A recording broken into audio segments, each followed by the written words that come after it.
पाठ 24 अनुच्छेद लेखन पैराग्राफ राइटिंग। परस्पर संबद्ध 8 से 10 वाक्यों में जब किसी एक विचार, संकल्पना, कथ्य अथवा विषय पर कुछ कहा जाता है तो इन वाक्यों का समुच्चय अनुच्छेद कहलाता है। अनुच्छेद में आने वाले सभी वाक्य एक ही विषय या विचार से संबद्ध होने के कारण परस्पर जुड़े रहते हैं।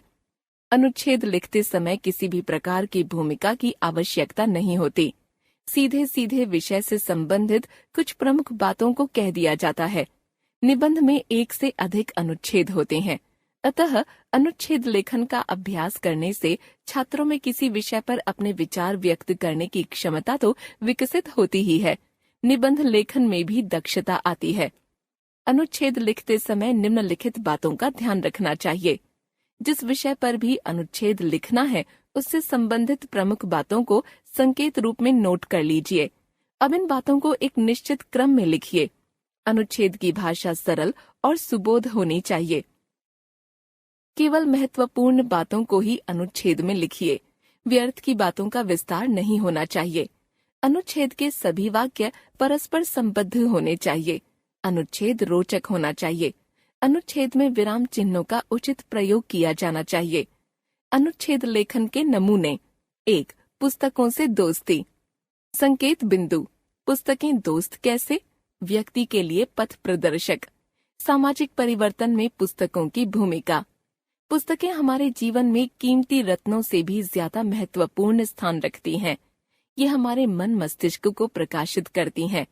लोकमान्य तिलक का तो यहाँ तक कहना था, मैं नरक में भी पुस्तकों का स्वागत करूंगा, क्योंकि इनमें वह शक्ति है कि जहाँ ये होंगी वहाँ अपने आप ही स्वर्ग बन जाएगा। किसी भी युग तथा देशकाल को समझने में पुस्तकें ही अहम भूमिका निभाती हैं। आज हम पुस्तकों के द्वारा ही अपने इतिहास को भली भांति जान पाते हैं। किसी भी विद्वान पुरुष के आचार विचार को हम पुस्तकों के माध्यम से पढ़कर अपने जीवन में उतारने के लिए प्रेरित होते हैं। पुस्तकों का निरंतर अध्ययन हमें समाज में परिवर्तन लाने में सहायता तथा प्रेरणा देता है। साथ ही जनजागृति में अहम भूमिका भी निभाता है। वास्तव में पुस्तकें हमारी सच्ची संगी साथी हैं। इन पर आंख मूंद कर भरोसा किया जा सकता है। पुस्तकें पथ प्रदर्शक सच्ची मित्र हैं।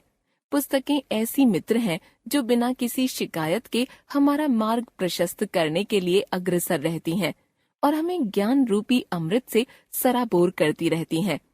मिलते जुलते अनुच्छेद, किताबें मेरी सच्ची साथी। 2. विकास का आधार अनुशासन। संकेत बिंदु। हमारे जीवन में अनुशासन का महत्व। अनुशासन की प्रारंभिक शिक्षा। लक्ष्य प्राप्ति में अनुशासन का योगदान। अनुशासन का अर्थ है नियमों का पालन करना।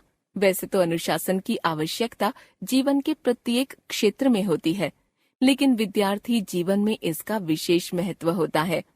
यदि व्यक्ति अनुशासन के नियमों का उल्लंघन करना प्रारंभ कर दे तो समाज उसे स्वीकार नहीं करेगा। अनुशासन में रहकर ही व्यक्ति अपना काम सुचारू रूप से कर सकता है। इसका सबसे बड़ा उदाहरण है प्रकृति। प्रकृति का कण कण अनुशासन की मर्यादा में रहता है। समयानुसार सूर्योदय और सूर्यास्त होना अनुशासन का सबसे बड़ा प्रमाण है। यदि प्रकृति अपनी अनुशासनहीनता का प्रदर्शन कर दे तो शायद यह जगत नष्ट ही हो जाए। आज मानव समाज में अनुशासनहीनता दिन प्रतिदिन बढ़ती चली जा रही है। विद्यार्थियों, अध्यापकों, समाज के बड़े बड़े उद्योगपतियों तथा व्यापारियों को अनुशासन के नियमों को तोड़ते हुए देखा जा रहा है। आज सभी का अनुशासित होना अत्यंत आवश्यक है। अनुशासन ही वह सीढ़ी है जिस पर चढ़कर व्यक्ति सफलतापूर्वक अपने लक्ष्य को प्राप्त कर सकता है। मिलते जुलते अनुच्छेद, जीवन में अनुशासन का महत्व।